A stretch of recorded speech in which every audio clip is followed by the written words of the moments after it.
This is booked for drama, where stories burn, hearts break, the tea is always hot and never a part 2. Today we're diving into He Unknowingly Defended His Mother's Killer. Let's go. My mother-in-law was killed when my husband's assistant ran a red light and hit her. Yet somehow, the court ruled that she had been trying to scam some money. Still determined to defend her, I filed 3 lawsuits, and lost all 3.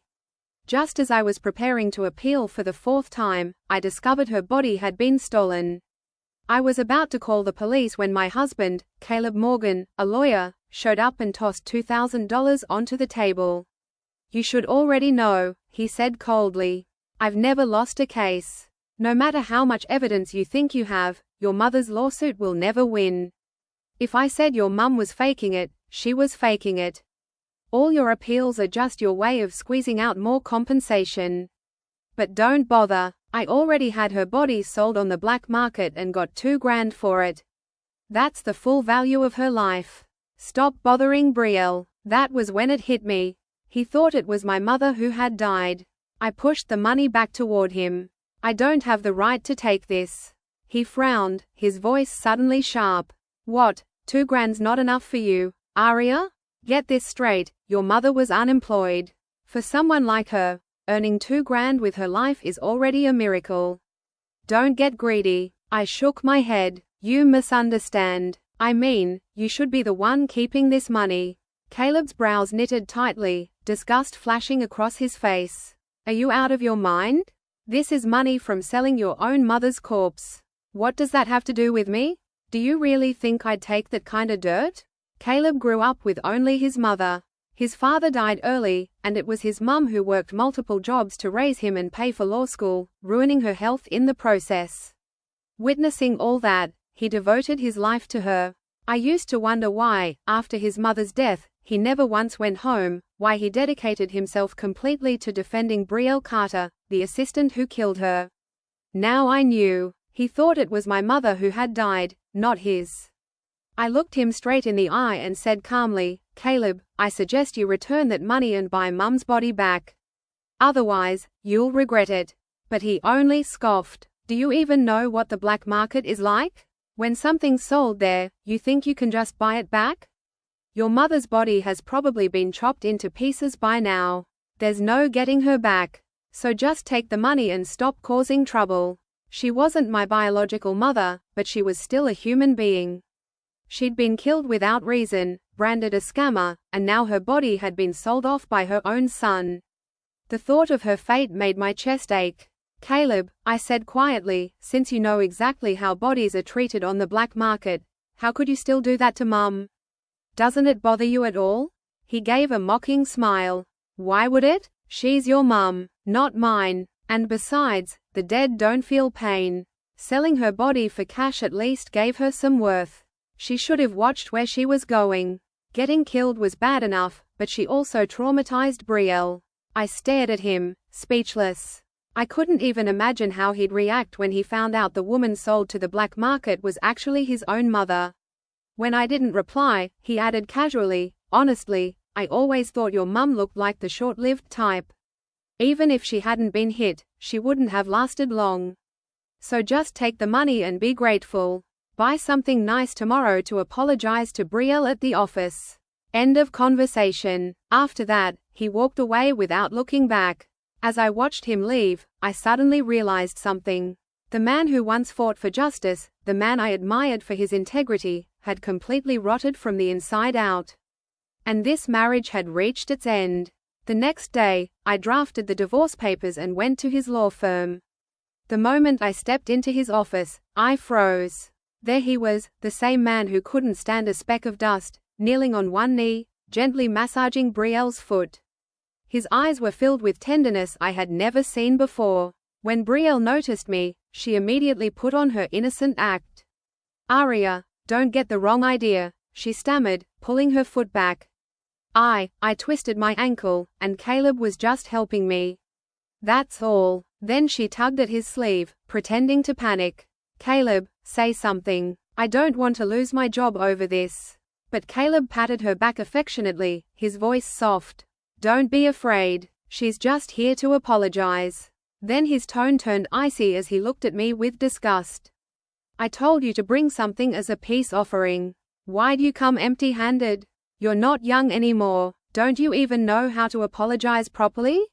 I didn't bother arguing. Instead, I pulled the divorce papers from my bag, laid them on his desk, and said coldly, "Sign it. We're getting divorced." He blinked, caught off guard, then his face darkened. "What are you trying to pull now? You know my mum only ever approved of you. She'd never agree to a divorce. Are you doing this just to make her scold me again?" So he still remembered his mother. I let out a bitter laugh and said quietly, "Your mother can't scold you anymore." His expression shifted. "What's that supposed to mean?" "Go home," I said evenly. "You'll see for yourself." He glared at me impatiently. "Stop confusing me with your nonsense. It's your mum who died, not mine. How long are you going to keep this up? Just leave. You're embarrassing me here. I'm not divorcing you." Just then, Betrayal, who had been enjoying the show, wiped away non-existent tears and sniffled pitifully. "Aria, I know I bought my driver's license and my driving skills are terrible," she said, her voice trembling. "But that accident really wasn't my fault? You're only filing for divorce now to threaten Caleb into sending me to prison, aren't you?" She looked so fragile that anyone who didn't know better might have believed her, and that included Caleb. He pulled her into his arms protectively and said gently, "Betrayal, don't cry. As long as I'm here, you'll never go to prison." Then he turned on me, fury burning in his eyes. "Aria, Betrayal's just a kid. Do you really have to treat her like this? You think waving around a divorce agreement will make me stop defending her? Dream on. Your mother's death was her own fault. You're not getting a single cent in compensation. And if you dare touch a hair on Betrayal's head, expect the worst." I looked at him, the man who once vowed to stand for truth and justice, now shielding the woman who had killed his own mother. The sorrow I felt was beyond words. But I was done. I took a deep breath and said slowly, each word steady and cold, "This marriage is over." Caleb's face twisted in rage. He grabbed the divorce papers, tore them to shreds, and flung the pieces into the air. "So you really want to divorce me, huh? Fine. I'll give you what you want. But let me make this clear, if we divorce, I'll write the agreement. I'll make sure you lose everything and walk out of this marriage with nothing but shame. I'll also make sure my mother sees what kind of daughter-in-law she adored, a vile woman who used her own mother's death to scam money and file false lawsuits." Through the flurry of shredded papers floating around us, I caught his cold, vengeful eyes, and the small, satisfied smirk curling on Betrayal's lips. Still, I didn't say a word. I simply turned and walked out of the law firm. Back home, I quietly packed my things. By the time I wheeled my suitcase downstairs, a large group of people suddenly rushed toward me. They surrounded me, holding up cameras and phones, shouting as they recorded. "Look, it's her, the woman who told her elderly mother to fake an accident. After her mum got hit and killed, she used her death to blackmail people for money.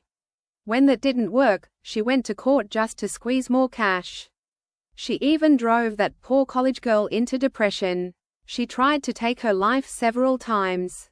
Good thing her husband's a righteous lawyer who stood by justice instead of siding with his greedy wife. Otherwise, who knows what that poor girl would have gone through.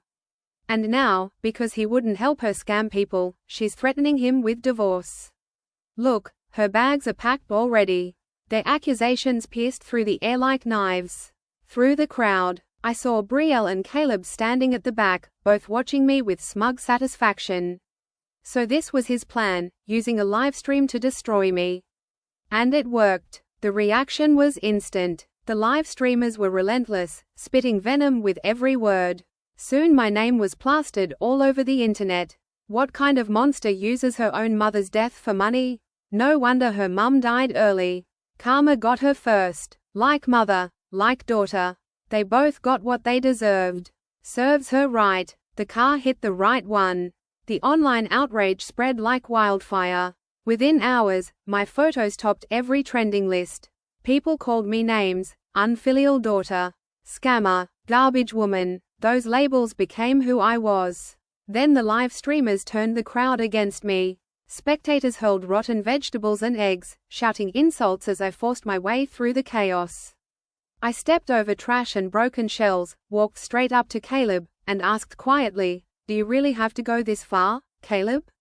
He frowned, but before he could answer, Betrayal spoke up, tears shimmering in her eyes. "Aria," she whimpered, "I know your mum's gone, but I've been suffering too. Please, just let me go. Stop tormenting me." Seeing her pitiful act, Caleb's gaze softened instantly. Then he turned to me, his tone filled with cold contempt. "Aria, you brought this on yourself. Your mum got hit because she was faking an accident. You shouldn't have dragged Betrayal through endless lawsuits. She even had to pay to fix her car after your mum wrecked it. And she never asked you for a dime. That's called kindness. But you just kept pushing with a heart as rotten as yours. It's no wonder your mother died early." The words had barely left his mouth when a familiar voice cut through the crowd. "Who did you just say is dead?" my mother asked sharply, stepping out from the onlookers. My mother stopped a few feet away from Caleb, her spine straight, chin lifted, the same way she used to stand in front of nosy relatives at New Year's. The crowd parted for her without realizing they were doing it. Caleb's mouth fell open. "Mrs. Lane, who did you just say is dead?" my mother repeated, her voice clear and steady. "Because last I checked, I was shopping for scallions downstairs." The live streamers lowered their phones, confused murmurs rippling through the mob. Someone whispered, "Wait, so whose body was stolen?" Another muttered, "Did we get the wrong woman?" Caleb's gaze ping-ponged between my mother and me. He looked like someone had yanked the floor out from under him. For one long second, I watched understanding crawl up his throat and choke him. "Aria," he said hoarsely. If your mother is alive, then the body was your mother," I finished softly. Then I looked at the lenses still pointed at my face. "You're live, right? Keep streaming." A hush fell over the crowd. Even Betrayal, who had been clinging to Caleb's sleeve with an expertly tremulous lip, went still. "I filed 3 lawsuits," I said, facing the phones, the eyes, the world, because the woman who died at that intersection was my mother-in-law, Caleb's mother. She worked 2 jobs to put him through law school. She had the kindest hands. She made soup for our building's doorman when he caught the flu. She mailed care packages to kids at the shelter each winter. She was struck in a crosswalk by the driver you're protecting. I tipped my head toward Betrayal, who flinched. After the court called her a scammer, her body disappeared from the morgue. This afternoon, my husband told me he sold it on the black market for $2,000. I pointed at the cameras. "You all recorded him mocking my mother for being worth so little. Now you can record this. It wasn't my mother. It was his." For a heartbeat the only sound was a pigeon fluttering off the railing. Then everything broke. A shout, "Play the clip back." Another, "He confessed on camera, rewind." And somewhere on 10,000 screens at once, Caleb's earlier words replayed in crisp, damning audio. "I already had her body sold on the black market and got $2,000 for it. The dead don't feel pain. Stop bothering Betrayal." Betrayal went paper white. Caleb staggered back as though punched, groping for the wall. "No," he whispered. "No, that's not." He tried to lunge toward my mother. I stepped in front of her on instinct. "Don't, Ariel, let me explain." His voice cracked. "I thought it was God. I thought it was your—" "I know what you thought," I said. "You told me to my face. You told me with a smirk." The first egg hit the pavement near Caleb's shoe and burst, sulfur curling into the heat. But the frenzy wasn't for me anymore. Fingers pointed at him like arrows. Words, harsher than anything hurled at me minutes ago, tore through the air. "Monster. Filio incrado. Corpse seller. Fraud. Take his license. Call the police. Step back." My mother sat quietly behind me. "Let him see his truth." I moved aside. Caleb's eyes found the older woman's shopping bag, the simple sandals on her feet, the little flourish she always added to her scarf knot. The smallest sound escaped him, the sound a child makes when a dream snatches away a toy. He swallowed and straightened with visible effort, fixing on the one thing he always knew how to do: control the room. "Everyone, calm down," he said, raising his hands. There's been a misunderstanding. I held up my phone. The red recording light winked back at me. No, there hasn't. Aria, please, Brielle hissed, huddling into his side. End the stream. This is a family matter. We can talk privately. Delete the part where your boss ordered a human body sold like scrap metal. A woman from the crowd shot back where you killed a pedestrian and cried your way out of charges. I didn't. Brielle's voice cracked. Save it, someone else snapped. The traffic camera footage was public. You ran the light. My chest felt paradoxically hollow and full. Grief and fury were twin tides in me, and I had ridden both for so long they felt like weather. But now there was something different in the air. The pressure dropped before a storm broke the heat. I lowered my phone and spoke to Caleb, not the crowd. You have 24 hours to tell the police where you sent your mother's body and to whom. If a single part of her is missing, that's on your conscience.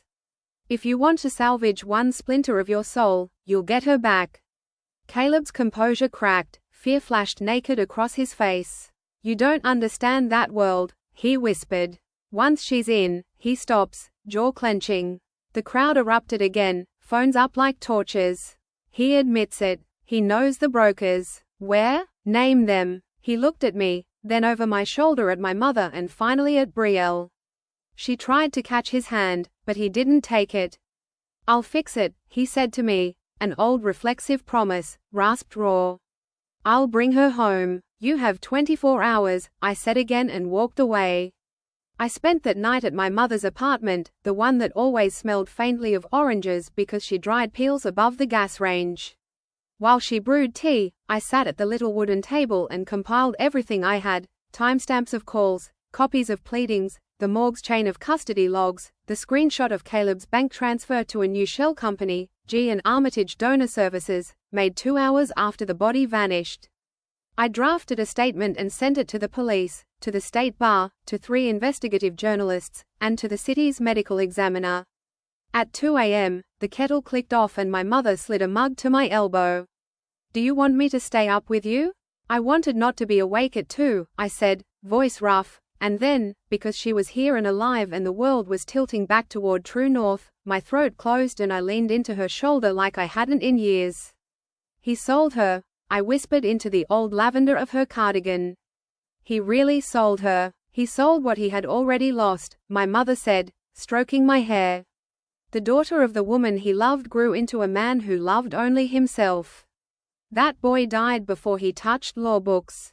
She kissed my temple. But you're here, and your back is straight. That's what we have. I slept for 3 hours in the old yellow room with the creaking radiator. When my phone jolted me awake at dawn, the screen was a wildfire. Hundreds of notifications, dozens of messages, friends, strangers, reporters. A voicemail from a detective. Another from a woman whose sister had disappeared 5 years ago. A third from a man who worked nights at the hospital, whispering about vans at the loading dock. At 6 to 12 a.m., Caleb called. I let it ring until the voicemail cut in. He called again. On the 4th ring, I answered.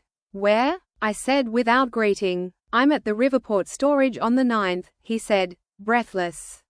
Unit C10? Don't ring anyone. I think I can. I'm already with the police. I lied calmly, sliding into jeans and tying my hair back. Stay where you are. Aria, listen to me. These people, 24 hours, I said, and hung up. By the time I reached Riverport storage, the alley was jammed with uniforms and unmarked cars. Detective Song, a woman with kind eyes and a narrow braid, met me at the tape. We got your statement, she said. And the clip. I've seen defense attorneys implode before. But not like that. She nodded toward the open bay. Inside Unit C10, stacked coolers glared under neon light. Every label was a gauntlet, medical waste, surgical specimens, tissue samples. My stomach lurched. A tech with blue gloves checked serials and murmured numbers into a recorder.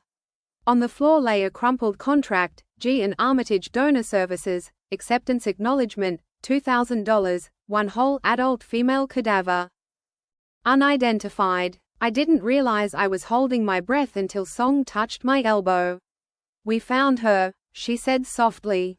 There are griefs so loud they shake pictures on walls, and there are griefs so quiet the world leans in to hear them. Mine was the second kind, a small sound in my mother-in-law's kitchen where she had taught me to whisk eggs without splashing. I clapped a hand over my mouth and nodded, and then nodded again because I couldn't yet say thank you. Caleb stood outside the unit flanked by 2 officers. He looked like a man walking without bones. For a moment his gaze found mine. It slid away. The tendons in his jaw worked, a haunted, pointless grinding.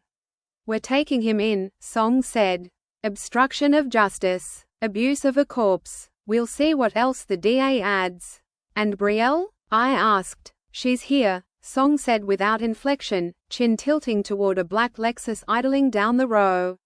"She refused to exit her vehicle until her lawyer arrived. Her lawyer is currently in cuffs." The back gate banged open.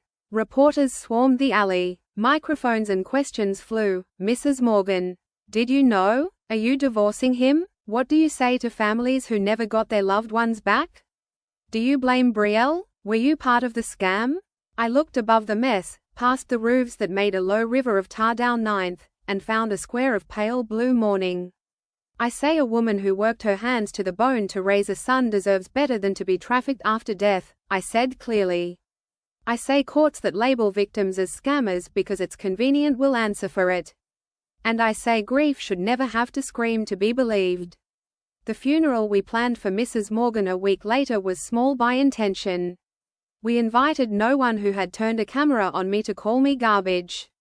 We invited the doorman, the shelter director, 3 women from her church who cried into the casserole dish lids as if their hands couldn't hold the lids steady.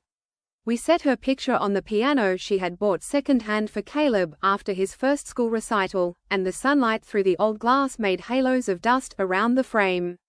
My mother came early, wearing the scarf Mrs. Morgan had knit her the year we married.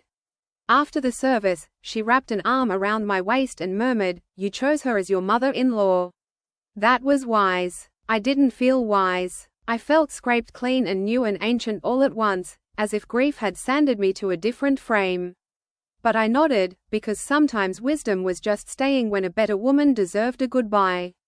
Caleb was not there. He had been arraigned and released on bail with conditions: surrender of passport, no contact with me, home confinement except for legal appointments.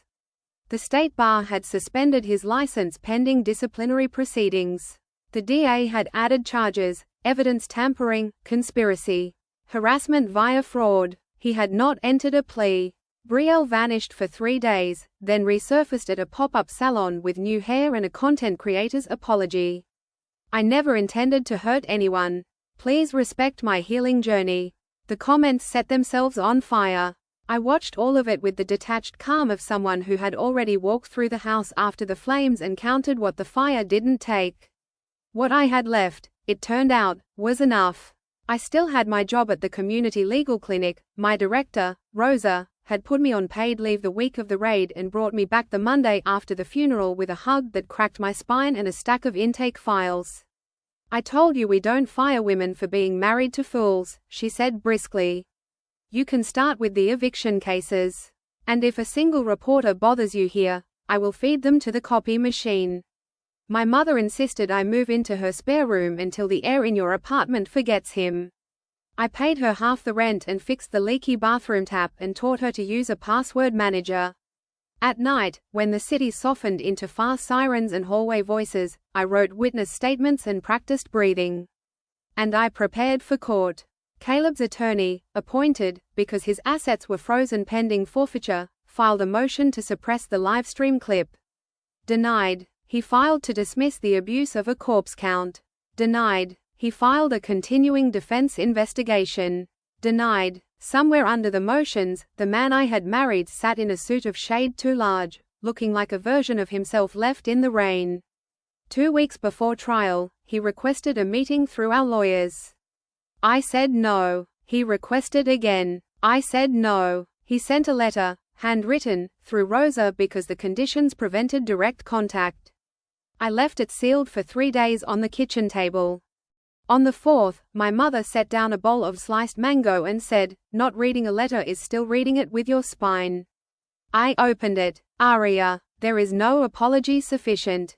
There are only facts. I can give you those. Gian Armitage is a front run by a man named Del Toro. He started recruiting in second-year contracts class when I was at school, offering stipends to anyone who could get bodies lost between hospitals and funeral homes. I never took his money then. I was the boy who couldn't afford not to be a saint. I took his money 10 years later. I could tell you why. The mortgage after the flooding. The flood insurance that never paid. The humiliation when my firm cut me out of partnership and made me write briefs for children half my age. Betrayal crying in the stairwell after her reprimand. My mother's constant calls asking if I was eating because I couldn't answer how cases were going. None of this matters. I still called Del Toro. I still asked for a broker's number. I still said, what would it cost? $2,000, it turned out. $2,000 to ruin the last good thing about me. I will plead to whatever the DA will take. Please use the enclosed wiring info to set up a scholarship at the shelter in my mother's name. The money is clean. It's what I saved before I started to rot. I don't ask you to forgive me. I ask you to find air again. The note trembled in my hand. I set it down and ate the mango my mother had sliced, bite by careful bite, until the bowl was empty. Then I called Detective Song. His letter mentions a name, I said. Del Toro. I was about to call you, she said grimly. We raided a warehouse by the docks this morning. Guess whose name is on 3 rental agreements? Gee, and Armitage fell in a day. It turned out that corruption doesn't rot in silence forever. It stinks, and if you follow the stink, you find the drain. The DA added racketeering charges for 6 men, 1 woman, and a shell corporation with 4 bank accounts. Families who had been told for years that their loved ones would never be found received phone calls, visits, and, in the lucky tragedies, remains. The morning Del Toro was arraigned, Reel posted a photo at a juice bar with the caption, I choose light. Someone in the comments posted the clip of her screaming at a parking attendant 2 months earlier while brandishing a forged disability placard. The internet, having learned a new shape for its outrage, pivoted. Her sponsor dumped her. The boutique where she'd bought her healing crystals banned her from the premises for the safety of the staff, she cried on live. 200,000 people watched and did not send money. I didn't watch. I had other work, which is why, 3 weeks later, when the state bar scheduled Caleb's disciplinary hearing and the DA set a change of plea hearing for the criminal case on the same day, I marked both in my planner and bought my mother a bouquet of the tiny white lilies she liked. You don't have to go, she said, trimming the stems over the sink. You don't have to watch him kneel. I think I do, I said. Not for him, for me, for her. At the bar hearing, the panel's questions were surgical. Mr. Morgan, did you knowingly mislead the court about the victim's identity? Mr. Morgan, did you contact a morgue employee to facilitate a release to a third party? Mr. Morgan, did you instruct your client, Ms. Carter, to reconstruct her traffic narrative to minimize fault? Caleb answered, yes, to each. The last yes made something behind his eyes crumple. They disbarred him before lunch. At the criminal hearing that afternoon, he stood to enter his plea. The courtroom was mostly empty. A reporter in the back, Detective Song Ni. Betrayal wasn't there. She had been charged separately with vehicular homicide and had petitioned to move to another state for a fresh start. The judge denied the motion. How do you plead, Mr. Morgan? The judge asked. Guilty, he said, his voice clear for the first time in months. He didn't look at me. The judge set sentencing for 30 days and remanded him. When the deputies moved to cuff him, he lifted his hands as if he had been practicing the motion alone in a room. As we filed out, Song touched my forearm. You did more than bury a man, she said quietly. You unearthed a system. I didn't do it alone, I said. You dug with me, she smiled. We'll get you on a billboard yet. Come on, coffee, my treat. I almost said yes. Then my phone buzzed. The text was from an unknown number. Ms. Lane, this is Judge Wetherell's clerk. The court has reviewed the transcripts from your prior civil actions, including the traffic footage, your affidavits, and Mr. Morgan's recorded admissions. His Honor is granting your motion to vacate the judgments with prejudice and approving your petition for damages to Mrs. Morgan's estate. Please see the attached order. In the hallway, the fluorescent lights blurred for a second. I blinked them back into focus and opened the PDF. The order was real. It was signed. The number at the bottom, compensatory damages, punitive damages, attorney's fees, was not the point. But it would buy 100 beds at the shelter for a year. I forwarded the order to Rosa with the note, for her name on the wall. Then I texted my mother, and had dinner with me. He called once from the county after the sentencing. I didn't answer. I listened to the voicemail that night with my elbows on my knees and the lights off.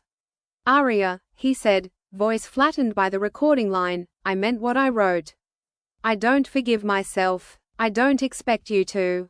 I hope, when I get out, I can put chairs away after meetings in basements and hand coffee to men who need it. That could be a life. Tell my mother." He stopped, clattering. "No, you tell her what you want. She belongs to you now more than she ever did to me." I deleted it. Then, after a minute, I went to the recently deleted folder and restored it. I would not build a new life out of pretending the old one hadn't existed. Brielle went to trial 4 months later. She cried on the stand. She wore the soft gray of the repentant. Her lawyer argued the camera had malfunctioned, that the light appeared red due to sun glare, that she had been harassed by a vindictive wife and maliciously prosecuted by a scorned former colleague. The jury needed 2 hours. Guilty, 3 years. Probation afterward. Suspension of license. The judge looked at her over the rim of her glasses and said, "I suggest you learn to walk." Outside the courthouse, a reporter caught me on the steps. "Ms. Lane, any comment?" "Yes," I said. "There's a woman in our city who needs rent help this month because her abusive landlord thinks eviction is a personality trait. Don't put my face on the news. Put hers and put the shelter's donation link under it." The segment that night showed a blurred picture of the woman and a clear link. Donations crashed the site twice. If there is a shape to healing, mine was built of small tasks. I filed forms. I walked around the block with my mother after dinner. I learned the names of every kid at the shelter on Wednesdays. I took the piano bench out of our former living room and left the piano. The bench fit in my mother's place. It held a plant and my keys.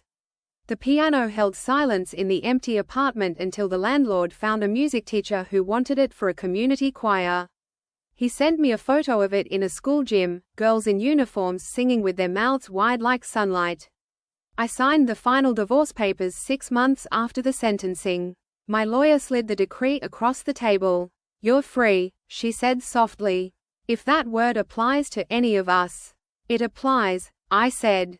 And it did. Not as fireworks, not as a shout. It applied like waking and knowing which way the window faced without opening your eyes. That night, after my mother fell asleep, I sat at the kitchen table and wrote the last letter of that chapter of my life. I wrote it to Mrs. Morgan. "Dear Mum, I picked a pie up from Maribel's on 7th today, peach, because you said peach is the color of summer when it gets shy. I put 2 plates out and my mother insisted we cut generously. She told a story about how you scolded her for giving me a second helping one night because this girl has to wear her war on the inside, not on her zipper. We laughed. We cried. We did both at once. We won the case in your name. The money will build a room for women who need a door that closes and locks. Your name will be on that door. Kids will say it like a password. I kept one scarf. The blue one. I learned to tie it with a flourish you used to show me before church when I could never get the ends even. I think I finally did it right. I have no assurance to offer about your son. He is a man walking into a long night with his hands out. But he is walking. That has to count for something you can see from where you are. I will not forget the soup recipe. Or the way you held a ladle like a gavel when you were about to forgive someone. I hope you are where forgiveness tastes like cinnamon. Thank you for the piano bench. It holds a philodendron now, and my keys and sometimes my spine when I am very tired. Love, Aria. I folded the letter and tucked it into the cookbook she had given me our first Christmas. It fit there as if the book had been waiting for it. The following spring, on a Tuesday so ordinary the sky looked tired of being blue, Rosa burst into my cubicle with 2 coffees and said, "Put on a blazer. You're going to the Capitol." "What? You're testifying?" She grinned. Assembly Bill 441. The one that closes the body broker loopholes and mandates cross-checks between morgues and medical facilities. They want a face to the words. "You're the face." I don't. The old panic, the kind that smells like live stream spittle and rotten eggs, scratched at my throat. "I don't do well with microphones." "You do fine with truth," she said, thrusting the cup at me. "And microphones are just truth with a spine." 2 hours later I sat behind a little plaque that said Ms. Aria Lane, Community Legal Services, and told a room of suits about a woman who had made soup and loved a boy, and about a boy who grew into a man who forgot his own name until it cost him everything, and about a wife who learned to stop making herself smaller so the law could fit in a box. A senator with silver hair asked me, "Ms. Lane, what do you say to those who argue this bill will add burdens to already stressed systems?" I thought of cold units under neon, of contracts printed on cheap paper, of a mother's hands. "I say the burden is already being carried," I answered. "It's being carried by the dead and the people who love them." "Move it." They passed the bill out of committee that afternoon. When I got home, my mother was dicing onions. "Well?" she asked without turning. I said microphones are true with a spine, I replied, washing my hands. She snorted. "That Rosa. She puts her slogans in the lunch." "We got an initial vote," I added. "It's moving." "Good," my mother said. "Then eat. The rice is perfect." We ate. After dinner, I walked down to the shelter to help with intake. A woman with a purple backpack and a scar like a question mark on her cheek sat across from me. "If her name is Jada." She kept touching the strap as if a hand might rise from inside the pack and hold her steady. "Do you have a safe contact?" I asked. "My aunt," she said. "She lives 2 states over. She likes crossword puzzles." "That's a good trait," I said and smiled. She smiled back. On my way out, I stopped in the new room with the new door. The plaque was screwed into the wall at a little tilt. I straightened it with my fingers. It read, "The Margaret Morgan Room. For rest. For dignity. For the hands that raised us." I stood there until my eyes cleared. The last time I saw Caleb was 2 years later. The city had given us a new park, and I went on Tuesday mornings to sit on a bench with coffee and write notes for hearings. That day a man in a gray maintenance shirt was sweeping the path near the shallow fountain. He moved carefully, as if the air were fragile. When he straightened, he turned and saw me. There was a pause, the kind that holds 2 years. "Aria," he said. "Caleb." We stood on either side of the bench like actors who had forgotten their blocking. He had lost the lawyers through and kept the skull. He held the broom as if it taught him how to stand. "How are you?" he asked. "I'm good," I said, because I was. "The clinic is busy." He nodded. "I mop the floors at night in the hospital where you used to file motions." "That's honest work," I said. "It pays in quiet," he answered. After a second, he asked, "Do you still have the piano?" "The choir does," I said. "They love it." "Good," he murmured. "She would like that." We looked at the fountain. A child in a red hat tossed in a coin with a grave ceremony. His mother applauded if he had just won a case. I wanted to say, he started. "You don't need to," I said, not unkindly. "We both know the words. We also know what they can't fix." He closed his eyes, opened them. "You were always better with the right sentence." "You were, too," I said. "Once." He half smiled, then looked at my left hand. I wore no ring. I wore a scar on my knuckle from a box cutter and ink from a leaky pen. "Are you?" he began. "I am," I said, and didn't elaborate. I had learned that the only story I owed him was the one already written. He nodded, set the broom against the bench and offered his palm. I took it. His grip was firm and brief. When he let go, he picked up the broom like a man who had learned the simple luxury of doing one thing right at a time. "Take care, Arya," he said. "You, too," I replied. He walked away. The coin in the fountain winked. A bus hissed. The day, which had begun with coffee, continued into errands, and then into evening, and then into sleep without nightmares. If this were a different book, perhaps I would have met someone by then under a library arch and fallen in love like rain. Perhaps I would have left the city and bought a bakery with a striped awning and learned to make dough behave. Perhaps forgiveness would have swept in on a grand prelude and wept us all clean. Instead, the life I chose was steadier and stranger and far more mine. I learned to garden in plastic tubs on the fire escape. I bought running shoes and used them. I helped write a statute that bore my fingerprints so faintly no one but me could recognize the whirls. I said my mother's names into rooms that had never heard them and watched those rooms change shape. On the second anniversary of the verdict, I visited the shelter early. The staff had put up string lights that made the hallway feel like a soft idea of a carnival. In the Margaret Morgan room, a teenager with a gold hoop in her ear was painting her nails pale blue while a toddler slept on her lap. "Sorry," she whispered when she saw me in the doorway. "He just conked out." "This is a good place to conk out," I whispered back and pointed to the plaque. "Do you know what that says?" She squinted, reading each word carefully, lips moving. "For rest, for dignity, for the hands that raised us," she murmured. "That's nice." "It is," I said. "It belonged to a woman I loved."